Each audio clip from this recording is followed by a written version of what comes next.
Hi there, everybody. Brian here from quantlabs.net. Wednesday, May 15th, 6:30 my time, Eastern Standard. So earlier today, I put up a video here called Stablecoin BTC now outperforms ETH lately. There's an associated video under the same name.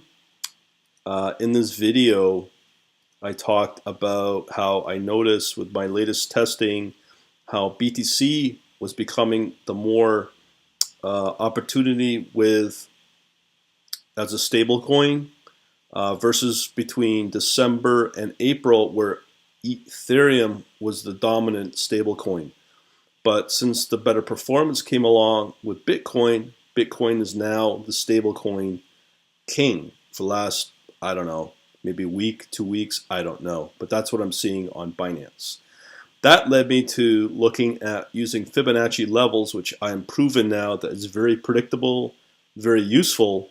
I noticed the difference between either Bitcoin or Ethereum as a stable coin and started realizing you could get more predictable trading results, meaning more trading potential and more predictable trading profit using Fibonacci levels with US dollar as the stable coin, which is really a fiat currency. But then you could also make the claim you could then use US dollar Tether on Binance. When I went to Binance, it led me down this very long path of this new post I just put up, which I'm going to talk about minimum orders Binance to Kraken exchange and why I'm really thinking to move off of Binance to Kraken. Okay, and why Kraken. So I'm going to walk you through the logic here on this post. So as I said, this conversation or this post started from the original video I just showed you, stablecoin BTC now outperformed ETH lately. So when I started looking at a few things, what I noticed was that Binance wanted minimum trading order in USDT or Tether, $10 minimum. That's ridiculous, especially if it's designed as a rigged system. They also want BNB used, which I thought would be a better one as well. So I came across this site called thecryptobot.com, which is somewhere in here. Doesn't matter. But this is what I learned. If you're on Polyonex, the Tether USDT minimum is only this, 0.001 USDT.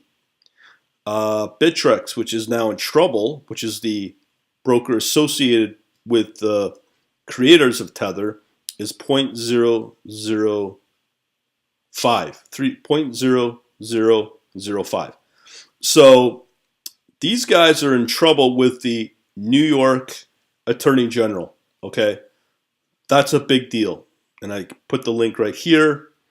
So Polyonex might be the better one to go with.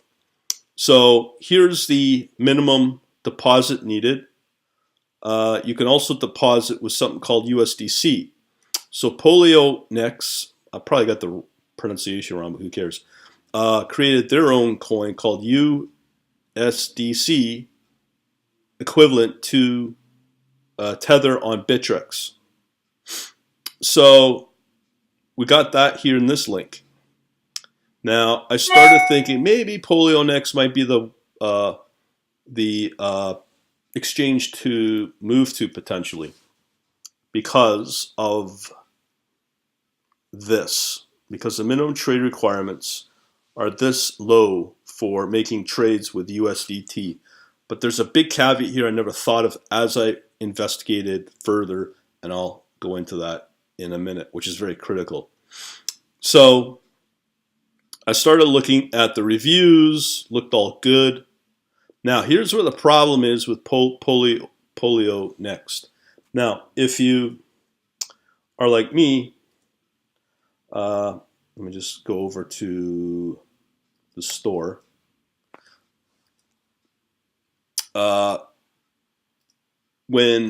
If you are using this Python course that I have. This is another factor that if you're not using an API, specifically the Python course where I introduced this Python package called CCXT, that also saves me a lot of time. So in here we have a whole module on using CCXT for downloading, and right here. So this module is critical as another way to gauge exchanges. So when I went there and tested it to do a simple download, I was resulted with nothing. So maybe I need an API coin. I don't know. So I just dropped Polio next right there because I just can't be bothered when I have other competing exchanges that make it easier for me to test if they're reliable or not. So another big beef I had was they want you to provide ID. With all the hacking going on, with all that, I don't trust a lot of places with my ID. Okay, that's what they're after, really. I think they're after the identity theft. So if your ID is posted somewhere in a server on one of these exchanges, you're screwed on the identity theft. So I provide it as much as little as possible. So here I came to this website. This one was quite interesting because, I believe in advantages of anonymous exchanges. So this headline, best anonymous Bitcoin exchanges, caught my eye. So the only ones that came up were BitMEX and HitBTC that were worth looking at. So, as I did, mention it here. See here it says HitBTC has potential, and right now it's trading. It's much larger than Binance. BitMEX is more of a derivative market, like a futures contract. So I'm not interested in trading like that.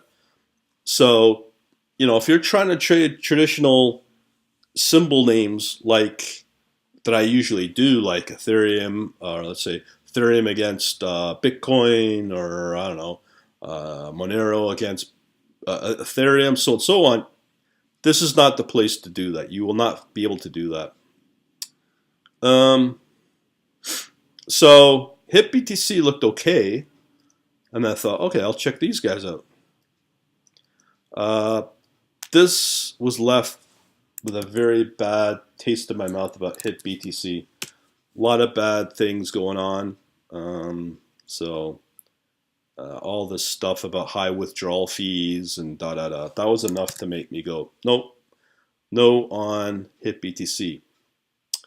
So that left me with pretty well 2 exchanges to work with.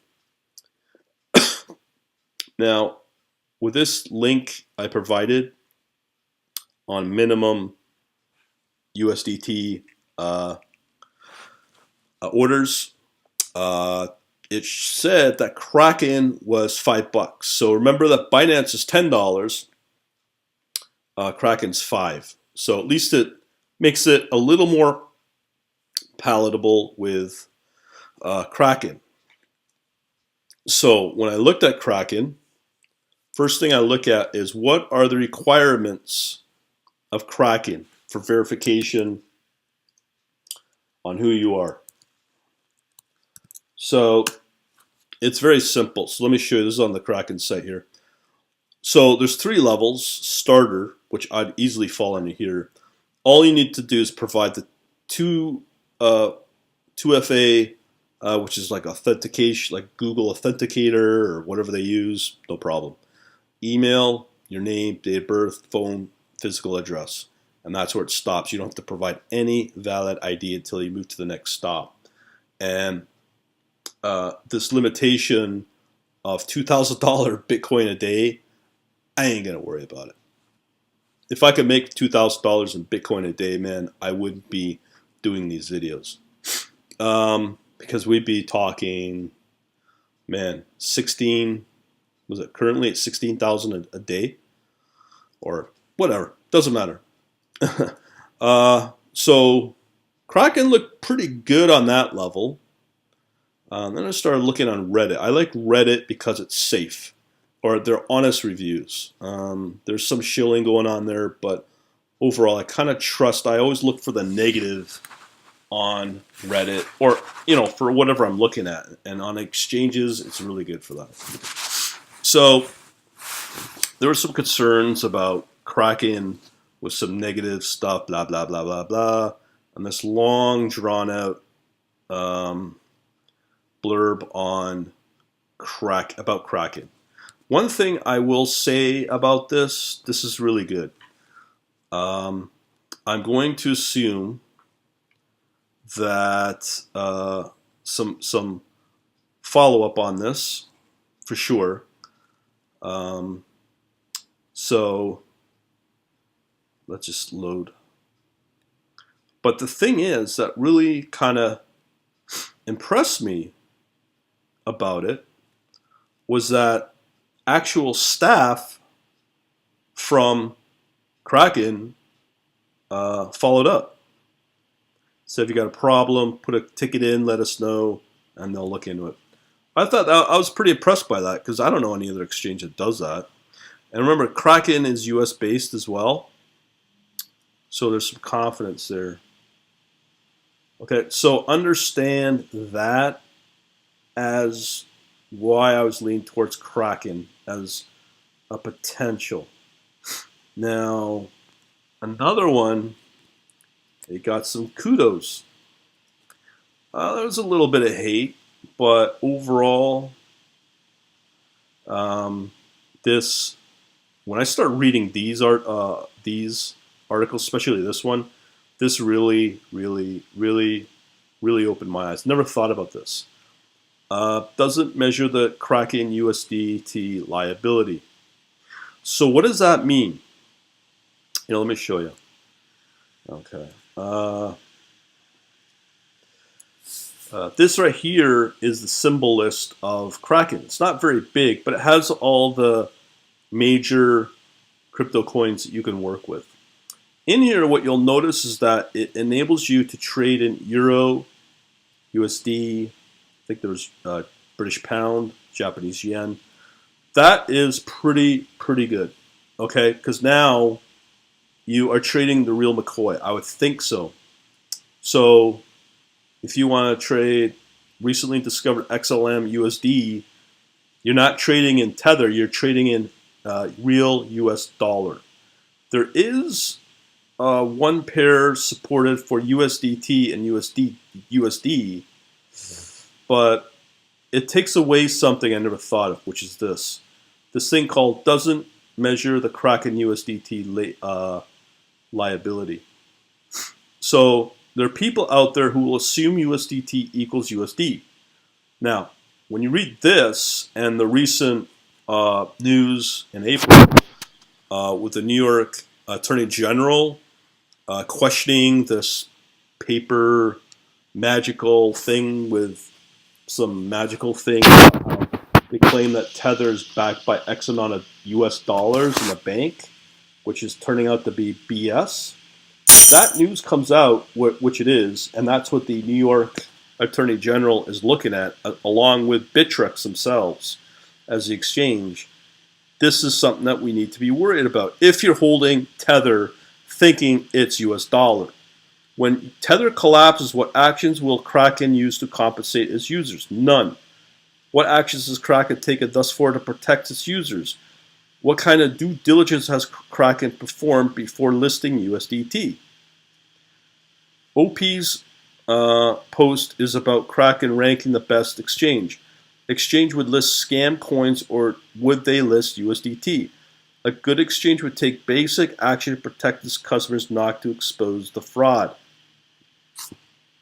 It's not their obligation, blah, blah, blah, blah. But then there was another follow-up saying, well, if you're holding USDT and it does collapse, those holdings you have in US dollar Tether will become worthless. Okay, so if you're on another exchange like Binance that has US dollar Tether, and you put all your effort and all your strategy to hold all that capital or money in Tether, thinking you're safe, and it's not, the Tether collapses, what will the exchange do to recover those losses for their customers? I don't think they will.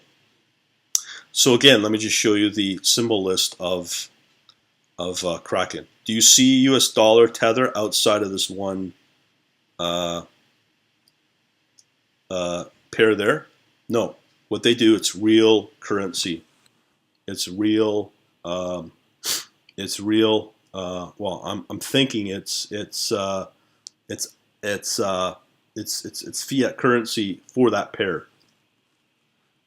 So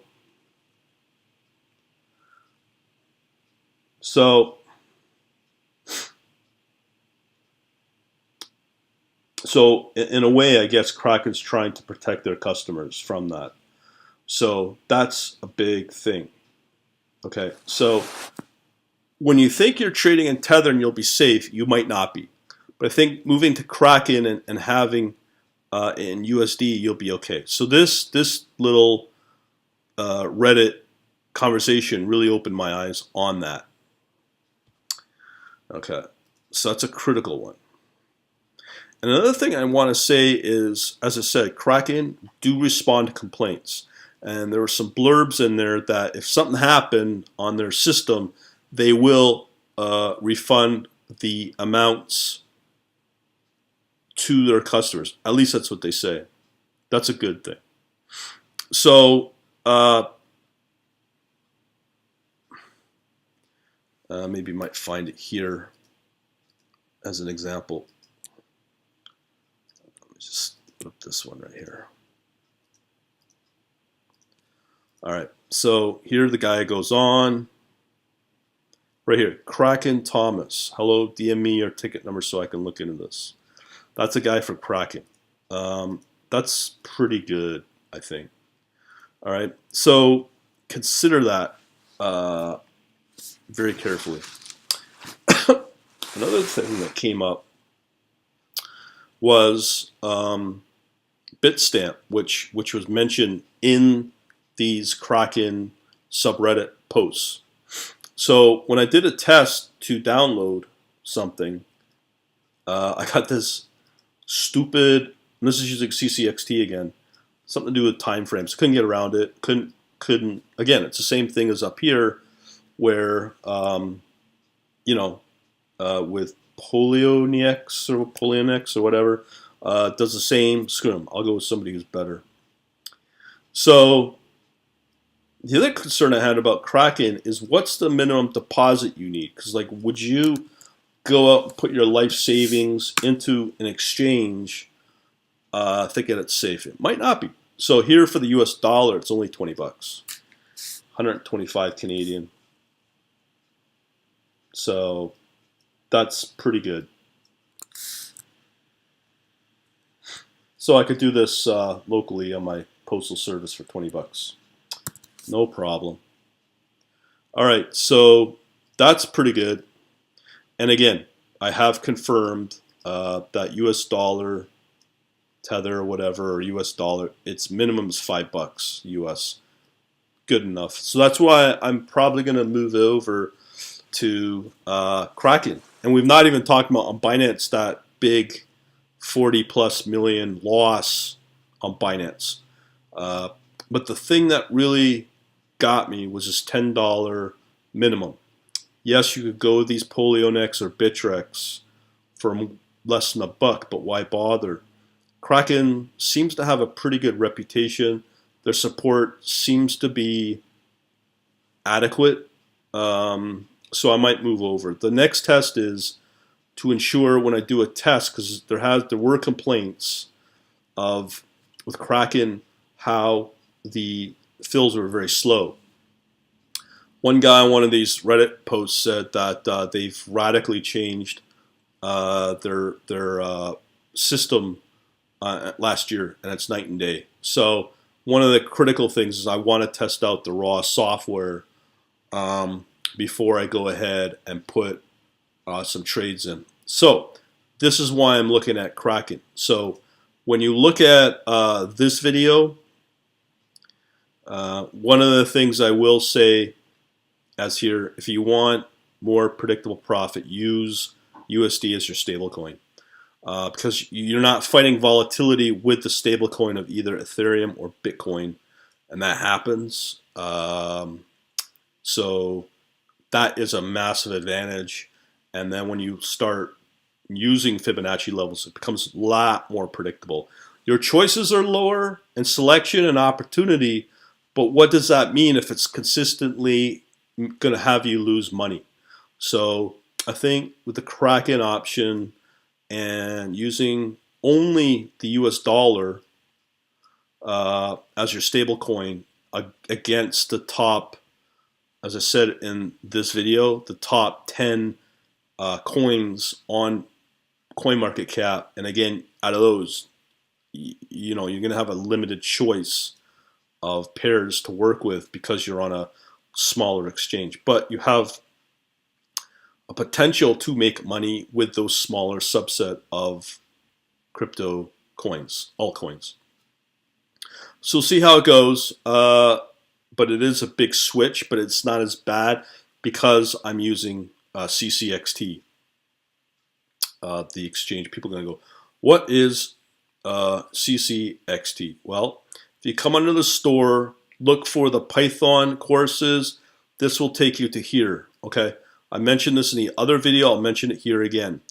There is a module in here about CCXT. The nice thing about CCXT, it's like a wrapper to all the big exchanges, so it's less coding. You can test the exchange on the API level, and I did that with Kraken. And one of the things I do like about Kraken, I'll just show you one of the CSVs here, is it gives you the same amount, well, not quite the same amount, but it gives you enough data to work with versus Binance. And the thing is that this script that you get as part of the course, this one right here, you can virtually use any exchange in and out, get the same data set, and then your symbol and your time frame that you want to download. It's really handy. So that's pretty cool. So that's pretty well it. I would strongly urge you to get this course or understand it. This is not about learning Python.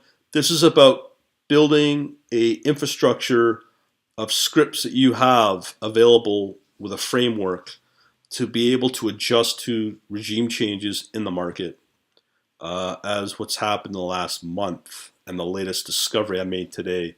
And when you watch this video here, again, stablecoin BTC now outperforms ETH lately, you'll see what I mean. You can't argue with the data. You cannot argue with the charts that you see in that video.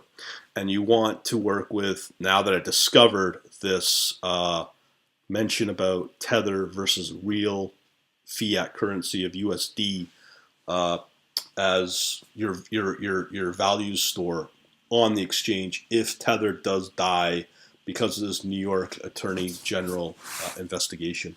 So that's something you need to really factor in when trading in Tether if you want to go down that path. All right, so hopefully this will help you out, and we shall talk to you later. Thanks for watching. Again, over and out.